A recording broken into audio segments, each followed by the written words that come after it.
Bismillahirrahmanirrahim. Introduction to thorax. This is our today's lecture. Okay, first of all we have a hadith sharif here.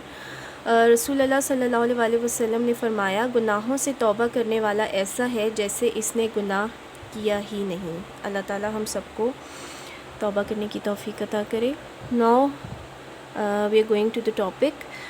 सबसे पहले जो हमारे पास ये slide है, इसमें थोड़ा सा ब्रीफ इंट्रोडक्शन दिया हुआ है कि बेसिकली थॉरेक्स जो है वो उसकी अपीयरेंस जो है वो किस तरह से हमारे पास होती है। The trunk of the body divided by diaphragm into upper part called the thorax and the lower part called the abdomen. अब इसमें एक डायफ्राम का ऑलरेडी हम लेक्चर जो है वो ऑनलाइन क्लास में कर भी चुके हैं, तो आप बहुत इजीली इसको आइडेंटिफाई कर सकते हैं कि डायफ्राम जो है वो बेसिकली किस तरह से डिवाइड करता है अपर कैविटी को लोअर कैविटी से। Upper cavity is the thoracic cavity and the lower cavity is the abdominal cavity. Upper cavity में हमारे पास जो थोरेसिक विसराज आ जाते हैं एंड लोअर कैविटी में हमारे पास एब्डोमिनल विसराज आ जाते हैं। और अपर कैविटी में जो थोरेसिक कैविटी है, जो मेन वाइटल हमारे पास ऑर्गन्स हैं, that is the heart and the lungs. Okay, the next point, thorax form the upper part of the trunk of the body. It permits boarding and loading of not only the thoracic viscera but also provide necessary shelter to some of the abdominal viscera. ठीक है कि एक तो ये basically loading and covering और तो provide कर रहा है थोरेसिक विसरास को, बट उसके साथ साथ अगर हम एब्डोमिनल ऑर्गन्स की तरफ देखें तो इसकी अपीयरेंस जो है वो बिल्कुल एक शेल्टर की तरह से है। The thorax is supported by A skeletal framework called the thorax cage. The thoracic cavity contains the principal organs of respiration, the lungs, and of circulation, the heart, both of which are vital for the life. जैसे मैंने आपको already बताया कि ये हमारे पास main necessary organs हैं जिससे जो है वो हमारी ओवरऑल जो है वो लाइफ जो है वो डिपेंड करती है। यहाँ पर हम थोड़ा सा देख लेते हैं स्ट्रक्चर को, एनाटॉमिकल स्ट्रक्चर को। अगर होपफुली आपको मेरा एरो नज़र आ रहा हो, यहाँ पर ये जो 1 2 3 करके नंबरिंग दी हुई है up to 12, these are the numbers of the ribs. ठीक है, अकॉर्डिंग टू दी रिब्स यहाँ पर नंबरिंग की हुई है। सबसे पहले ये हमारे पास this is the first rib, this is the second, third, fourth and so on. ये जिस तरह से मैं एरो को अपने मूव कर रही हूँ, इसके अकॉर्डिंगली आप इसको आइडेंटिफाई कर सकते हैं। ओके, अगर हम इसमें लेफ़्ट साइड पे आ जाएं तो सबसे पहले जो यहाँ पर ये एंगल बन रहा है स्लाइटली सी एक नॉच है, इसको हम कहते हैं स्टर्नल नॉच। ओके, यहाँ पर ये हमारे पास क्लेविकल है, आपको बहुत अच्छे तरीके से पता है। This one is the मेनोब्रियम।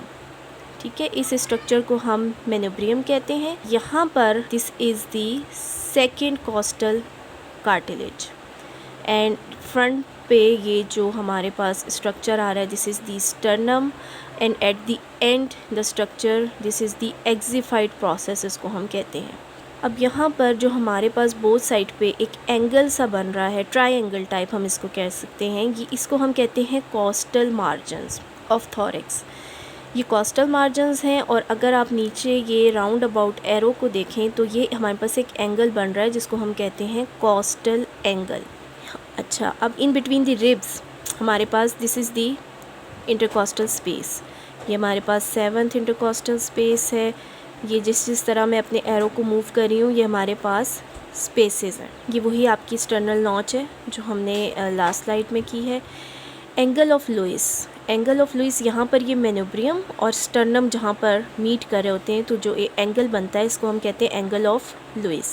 फिर अगेन यहाँ हमारे पास सेकंड कॉस्टल कार्टिलेज है। यहाँ पर लंग को डिफाइन किया हुआ है। जो हमारे पास राइट साइड का लंग है उसमें हमारे पास 3 लोब्स होते हैं और जो लेफ़्ट साइड का लंग होता है उसमें हमारे पास 2 लोब्स होते हैं due to the placement of the heart ने काफ़ी स्पेस वहाँ पे ऑक्यूपाई की हुई होती है। तो जो लंग हमारे पास लेफ़्ट साइड पे होता है उसमें सिर्फ 2 लोब्स जो हैं वो हमारे पास प्रेजेंट होते हैं और राइट साइड पे हमारे पास 3 होते हैं, upper, middle and lower lobes.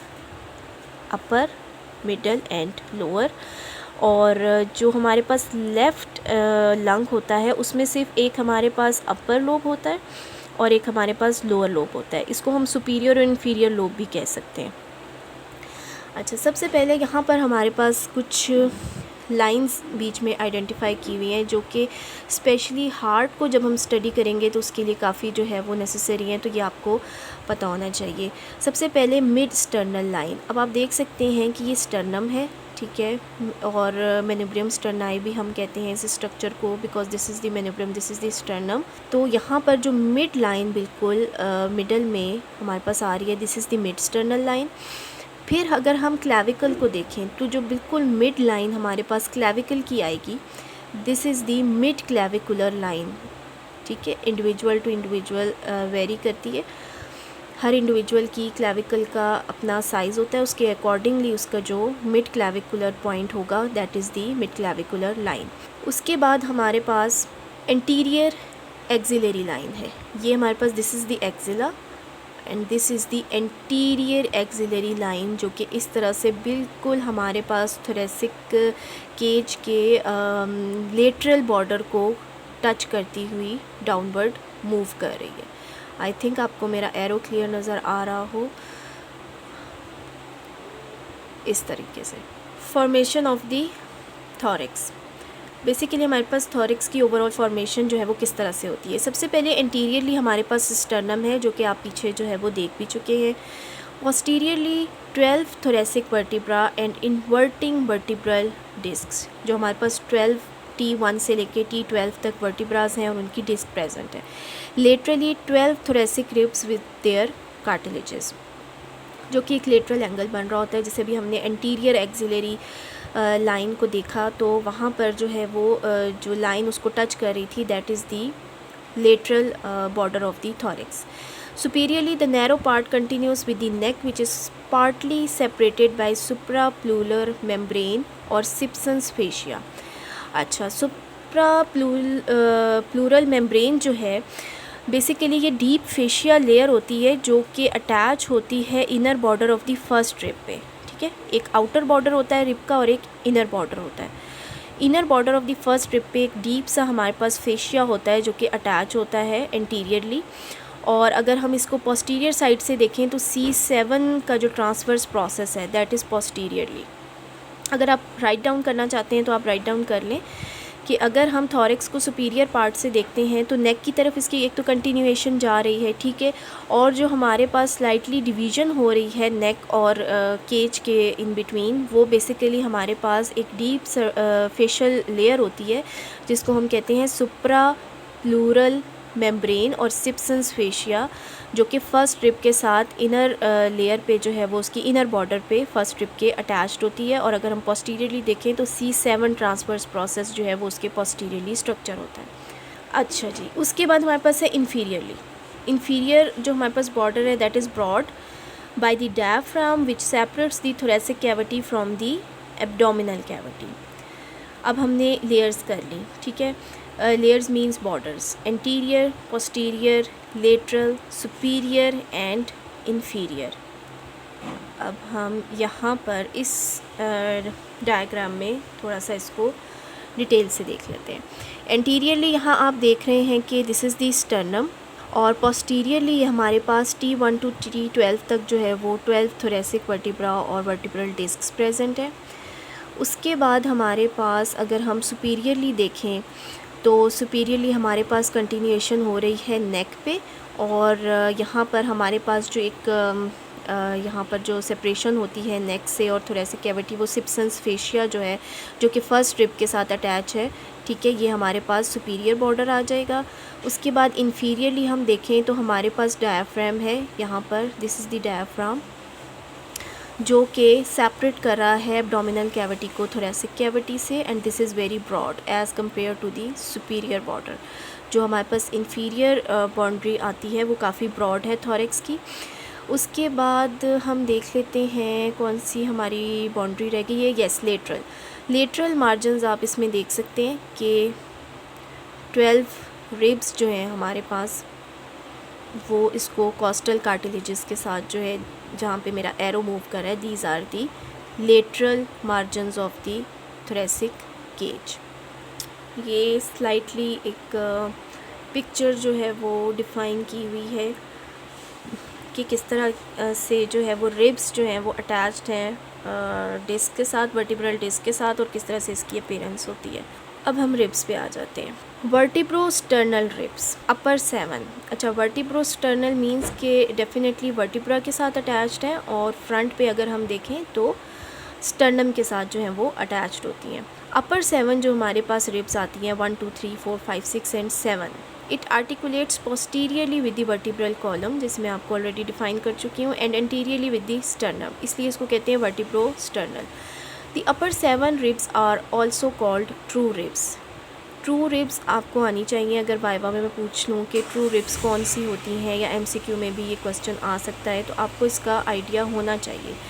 1 से लेके 7 तक हमारे पास जो अपर 7 रिब्स हैं, these are known as the true ribs. Vertebrochondral ribs 8, 9 and 10. The costal cartilage of these 3 ribs ends by joining the next higher cartilage. ये जो वर्टिब्रोकॉन्ड्रल, इसको इसीलिए कहते हैं कि जो इनके कॉस्टल कार्टिलेजेस हैं वो ज्वाइन करते हैं हायर कार्टिलेज के साथ। आगे एक मेरे पास डायग्राम आएगी तो मैं उसमें आपको दिखाऊंगी। आई थिंक यहाँ पर है, हाँ ये आप देखें, जिससे this is the 7th one. अब उसके बाद 8, 9 एंड 10, अब ये जो कॉस्टल कार्टिलेज हैं ये हायर कार्टिलेज के साथ जाकर अटैच करें। ये कॉस्टल कार्टिलेज है, ये हायर कार्टिलेज के साथ अटैच हो गया। फिर ये 9th हमारे पास जो रिब है, इसका ये जो कॉस्टल कार्टिलेज है ये अगेन अपवर्ड, आई होप कि आपको मेरा एरो नज़र आ रहा हो, ये इसके साथ जाके अटैच हो जाएगा। उसके बाद ये जो 9th रिब है हमारी, अगेन इसका कॉस्टल कार्टिलेज जो है वो हायर कार्टिलेज के साथ जाकर अटैच हो जाएगा, इसलिए इसको कहते हैं कॉस्टोकॉन्ड्रल रिब्स, हम इसको कहते हैं। 8, 9 एंड 10 ये आपने याद रखना है, कॉस्टोकॉन्ड्रल रिब्स। वर्टिब्रल फ्री और फ्लोटिंग रिब्स हमारे पास 11th एंड 12th है। The anterior end of these ribs are free, ठीक है, कि ये एंटीरियरली जो है वो आर्टिकुलेट जो है वो पर्टिकुलरली नहीं करती। यहाँ पर अगर हम देखें तो ये हमारे पास है 11th, ये आप देख सकते हैं, फ्री एंड है इसका बिल्कुल। आई होप आपको मेरा एरो नज़र आ रहा हो, बिल्कुल फ्री एंड है इसका। And the 12th one is the this, इसका भी बिल्कुल हमारे पास इंटीरियर साइड से फ्री हैंड है और ये आर्टिकुलेट नहीं कर रही।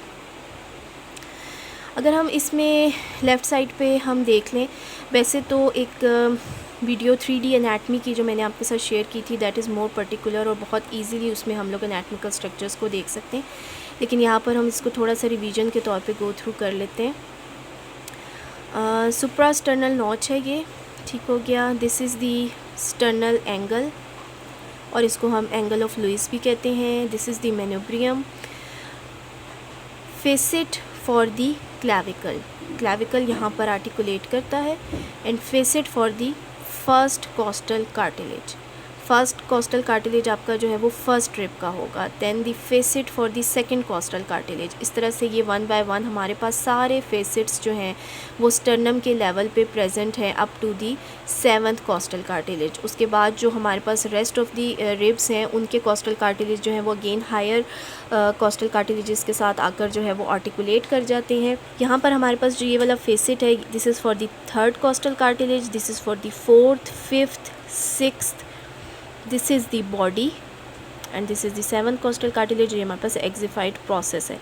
अगर आप इस लेक्चर को थॉरली गो थ्रू भी कर लेते हैं एक दफ़ा, तो आई थिंक बहुत सारी चीज़ें जो हैं वो आपके माइंड में रह जाएंगी और आपको याद भी हो जाएंगी, और साथ साथ अगर आप स्लाइटली थोड़ा सा राइट अप करते जाएँ तो भी चीज़ें जो हैं वो आपको याद करने में आसानी होगी। The superior aperture inlet of the thorax. अब हम देखते हैं कि सुपीरियर व्यू अगर हम करते हैं थॉरेक्स का, तो उसमें हमें स्ट्रक्चर्स जो हैं एनाटमिकल स्ट्रक्चर वो किस तरह से परसीव होते हैं। The narrow upper end of the thorax which is continuous with the neck is called the inlet of the thorax. जो बिल्कुल हमारे पास सुपीरियर व्यू है, वहाँ से हम देखें जो कि अपवर्ड कंटिन्यूएशन हमारे पास नेक की तरफ जाती है, वहाँ से हमारे पास जो है वो किस तरह से स्ट्रक्चर्स आते हैं। It is kidney shaped. Its transverse diameter is 10 to 12.5 centimeter. The anterior posterior diameter is 5 centimeter. ये इसकी बेसिकली मेजरमेंट दी हुई है कि ट्रांसवर्स डायमीटर हमारे पास 10 to 12.5 है, और इंटीरियर पोस्टीरियर साइड से अगर हम डायमीटर को मेजर करें तो वो हमारे पास बनता है 5 सेंटीमीटर। अब हमारे पास कौन कौन से स्ट्रक्चर्स हैं that are passing through the inlet of the thorax. इसका मतलब ये है कि अगर हम सुपीरियर व्यू से अगर हम देख रहे हैं थॉरेक्स को इनलेट की साइड से, तो हमें कौन कौन से स्ट्रक्चर्स जो हैं वो विजिबल हैं और कौन कौन से स्ट्रक्चर्स जो हैं वो इनलेट में जो हैं वो प्रेजेंट है। विसराज में अगर हम देखें तो सबसे पहले हमारे पास ट्रैकिया है, एसोफिगस है and apices of the lungs with pleura. Apices means कि एपेक्स जो बन रही होती है लंग की हमारे पास, वो बोथ लंग्स की प्लूरा के साथ जो है हमारे पास वहाँ पर प्रेजेंट है। यहाँ पर आप देखें ये इसकी लेबलिंग आई थिंक इतनी कोई बहुत ज़्यादा अच्छी और क्लियर नहीं है, बट स्टिल यहाँ पर हमारे पास ये तो बैक पे हमारे पास this is the vertebral body, ये हमारे पास वर्टिब्रल बॉडी है, ये डिस्क है। और अगर हम एंटीरियर साइड से देखें तो दिस इज़ दी ट्रैकिया, ये हमारे पास ट्रैकिया है and this is the oesophagus. I hope कि आपको मेरा एरो नज़र आ रहा हो, दिस इज़ दी एसोफिगस। ये एसोफिगस है, ये ट्रैकिया है और यहाँ पर हमारे पास बैक पे जो है ये वर्टिब्रल बॉडी है। ओके, यहाँ पर हमारे पास जो है वो स्ट्रक्चर्स मैंने मेन जो है वो आपको बता दिए, जो भी हमने लास्ट स्लाइड में जो है वो कवर किए थे। Trachea, oesophagus and disc, vertebral body. और उसके अलावा यहाँ पर हमारे पास सर्टेन टाइप ऑफ वेसल्स हैं जिसमें कुछ लार्ज वेन्स हैं, आर्टरीज़ हैं, लिम्फ वेसल्स हैं। इनको हम आगे जो है वो नेक्स्ट स्लाइड में जो है वो देख लेते हैं। ओके, वेसल्स जो हैं हमारे पास मेनली वो कौन सी गो थ्रू कर रही होती हैं इनलेट में से? Brachiocephalic artery on the right side, left common carotid artery and left subclavian artery, right and left brachiocephalic veins. ये हमारे पास मेजर लार्ज वेसल्स हैं जो कि इनलेट से जो है वो हम लोग इसको इजीली देख सकते हैं और ये पास ऑन भी कर रही होती हैं।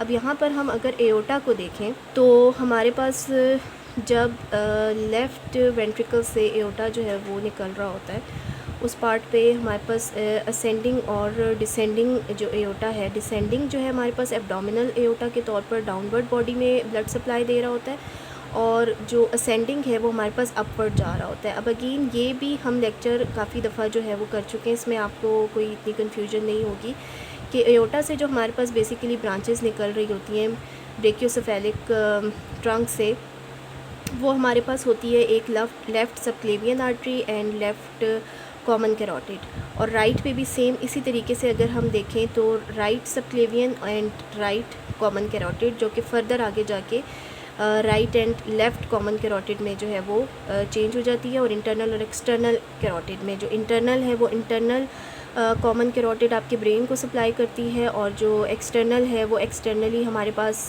कुछ स्कैल्प का एरिया है, स्कल के पार्ट्स हैं, और कुछ हमारे पास फेशियल जो स्ट्रक्चर्स आते हैं उनमें हमारे पास जो है वो एक्सटर्नल कॉमन कैरोटिड आर्टरी जो है वो ब्लड सप्लाई देती है। तो इन चीज़ों को हम काफ़ी दफ़ा प्रीवियसली भी जो है वो गो थ्रू कर चुके हैं।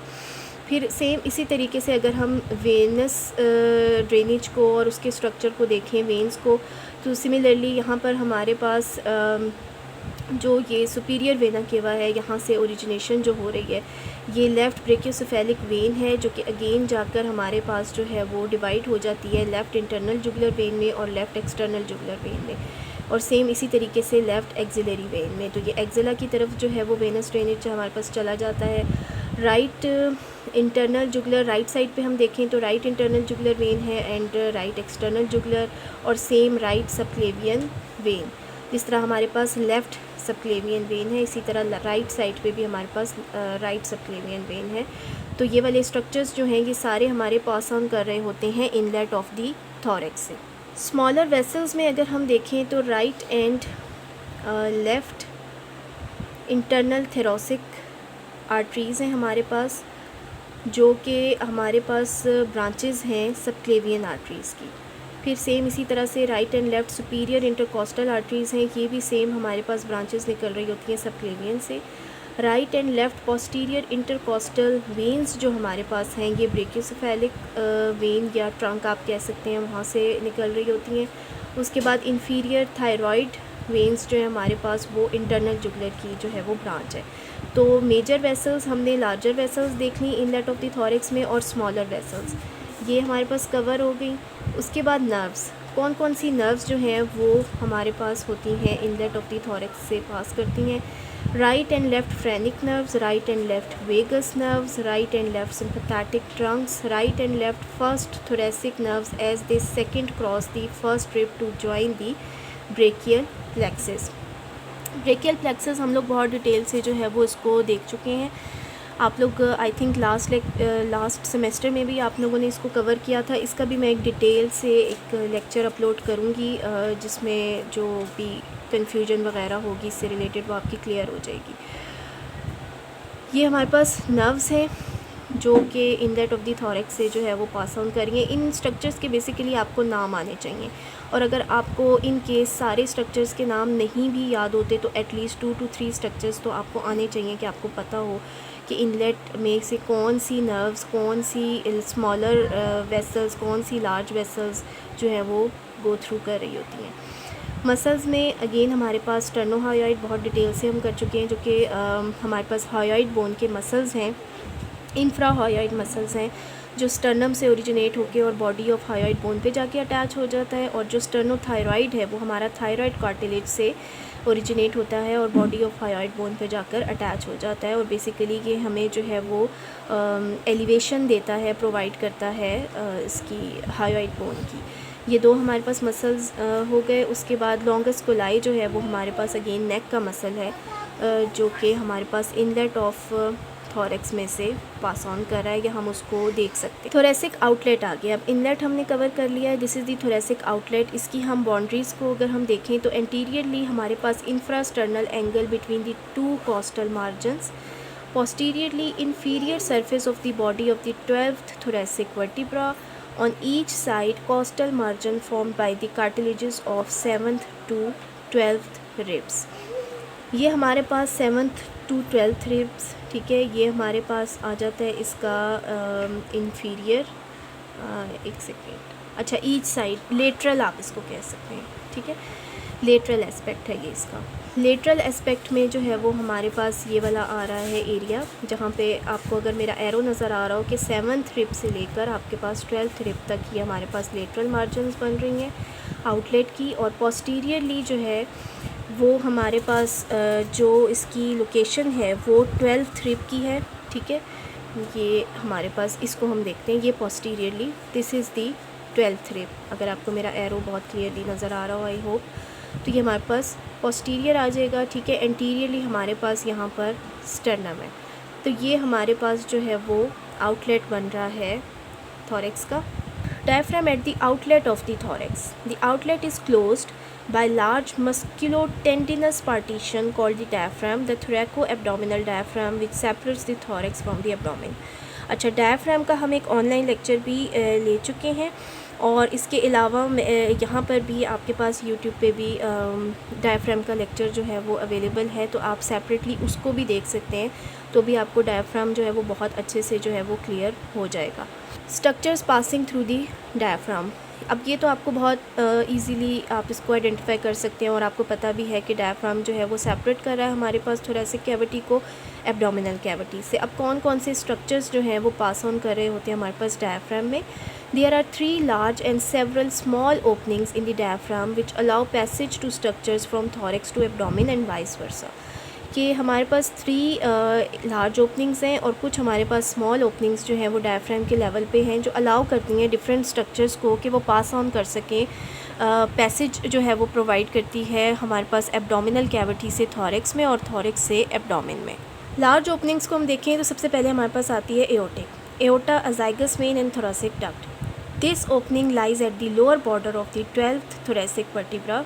12th थोरेसिक वर्टिब्रा के लेवल पे हमारे पास ये ओपनिंग जो है वो प्रेजेंट है, जिससे हमारे पास एक तो अजाइगस वेन पास ऑन कर रही है और थोरेसिक डक्ट। उसके अलावा इसोफिजियल ओपनिंग, अगेन आपको पता है कि जीआईटी का जो प्रोसेस है हमारा, जो स्वॉल्विंग का प्रोसेस है, वो जब गो थ्रू होता है हमारे पास जो फूड कंटेंट स्टमक में जाता है वो थ्रू एसोफिगस जाता है, और स्टमक जो है वो हमारा एब्डोमिनल कैविटी में, तो डेफिनेटली हमें उसके लिए जो है वो ओपनिंग रिक्वायर्ड है। एसोफिजियल ओपनिंग के थ्रू जो है वो एसोफिगस जो है हमारा वो पास ऑन करता है, और ये जो लेवल हमारा बनता है ये बनता है 10th थोरेसिक वर्टिब्रा का। Lies in the muscular part of the diaphragm at the level of 10th thoracic vertebra. It transmits the oesophagus, the vagus nerves and the esophageal branch of the left gastric artery with some esophageal veins that accompanying the arteries। ठीक है, कि उसके साथ जो है वो pass on कर रही होती हैं। ओके, यहाँ पर हमारे पास जो ये लेफ़्ट गैस्ट्रिक आर्टरी है, ये बेसिकली स्टमक को ब्लड सप्लाई दे रही है और इसके साथ साथ जो है वो एसोफेजियल वेन्स जो हैं वो भी गो थ्रू कर रही होती हैं आर्टरीज़ के साथ साथ। फिर हमारे पास जो थर्ड मेन लार्ज ओपनिंग है, दैट इज़ दी वेना केवल ओपनिंग। जो हमारे पास वेना केवा है, इंफीरियर वेना केवा, जो कि अपवर्ड ब्लड को, डीऑक्सीजनेटेड ब्लड को थ्रू आउट बॉडी से लेकर जा रहा होता है, lies in the central part of the diaphragm at the level of 8th thoracic vertebra. It transmits the inferior vena cava, branches of the right phrenic nerve. अच्छा, इसमें आपने लेवल्स याद रखने हैं ओपनिंग्स के, कि एओर्टा का लेवल ऑफ ओपनिंग क्या है, that is the 12th thoracic vertebra. Oesophageal का क्या है, 10th thoracic vertebra. और वेना केवल का हमारे पास जो है वो 8th thoracic vertebra है। और कौन कौन सी स्ट्रक्चर्स जो हैं वो इसके साथ जो है वो गो थ्रू कर रहे होते हैं। तो ये बहुत इंपॉर्टेंट है, ये मैं आपसे वाइवा में भी पूछ सकती हूँ ओपनिंग्स के हवाले से, और स्ट्रक्चर्स के कौन कौन से किस लेवल पे पास ऑन करें, और ये MCQ में भी आ सकता है, तो इसको आपने अच्छे तरीके से जो है वो गो थ्रू करना है। सिमिलरली यहाँ पर जैसे मैंने आपको पहले भी बताया था, ये जो हमारे पास अगर हम लेफ़्ट साइड पे देखें तो जो रेड लाइन से आउटलाइन हमारे पास बनी हुई है, यहाँ पर ये हमारे पास कोस्टल मार्जिन्स है, ठीक है, जो कि पूरा ये इस तरह से एंगल बनता है और इस एंगल को यहाँ पर हम कहते हैं कोस्टल एंगल। और इसके बाद हमारे पास जो बैक पे आउटलाइन दी हुई है, ये हमारे पास 12th रिब की है। तो ये हमारे पास स्ट्रक्चर जो है वो दिया हुआ है, एक्जिफाइड प्रोसेस है, ठीक है। और ये हमारे पास इंफीरियर थोरेसिक एपर्चर, ठीक है, ये हमारे पास ऊपर यहाँ पर ये सुपीरियर थोरेसिक एपर्चर था, this is the inferior thoracic aperture. Distal cartilaginous ends of rib 7th to 10th costal margins. यहाँ पर ये आप देख सकते हैं कि ये हमारे पास जो कोस्टल मार्जिन्स हैं, कोस्टल कार्टिलेज जो कि हायर एंड के साथ जो है वो फिर मीटअप कर जाते हैं 8, 9 और 10, एंड 11th और 12th जो है वो हमारे पास फ्लोटिंग एंड फ्री रिब्स के तौर पे एक्ट करता है। सेम इसी तरीके से यहाँ पर डायफ्राम की लोकेशन दिखाई हुई है। यहाँ पर अगर आप देखें तो ये हमारे पास डायफ्राम का लेफ़्ट डूम है and this is the right Doom, और ये हमारे पास सेंट्रल टेंडन है। सेंट्रल टेंडन को मैंने बहुत अच्छे से एक्सप्लेन किया हुआ है डायफ्राम वाली वीडियो में, जिसमें सेपरेटली डायफ्राम का लेक्चर है, तो आप वहाँ से भी इसको जो है वो डिटेल से देख सकते हैं। यहाँ पर अगर हम इसको देखें तो जो ओपनिंग्स है हमारे पास एओर्टिक हिएटस, ठीक है, एओर्टा की यहाँ पर है, ये हमारे पास जो एक ओपनिंग है दिस इज़ दी एसोफेजियल हिएटस, ठीक है। और यहाँ पर एक ओपनिंग हमारे पास इस साइड पे होती है जो कि वेना केवा की होती है, लेकिन वो इस पिक्चर में जो है वो इतनी क्लियर नहीं है। ओके, इस डायग्राम में हम ओपनिंग्स की तरफ थोड़ा सा देख लेते हैं। यहाँ पर जैसे मैंने आपको लास्ट स्लाइड में बताया कि वहाँ पर क्लियर नहीं थी, ये हमारे पास केवल ओपनिंग है, ठीक है। ये हमारे पास यहाँ पर जो है वो इंफीरियर वेना केवा जो है वो पियर्स कर रहा है और उसकी ओपनिंग है अपवर्ड जो है वो टुवर्ड्स दी हार्ट जो है वो मूव कर रहा है। और सेम यहाँ पर इस तरीके से ये हमारे पास अगर डाउनवर्ड आप देखें मेरा एरो, ये हमारे पास एओर्टा की ओपनिंग है, ठीक है, एओर्टिक हिएटस है।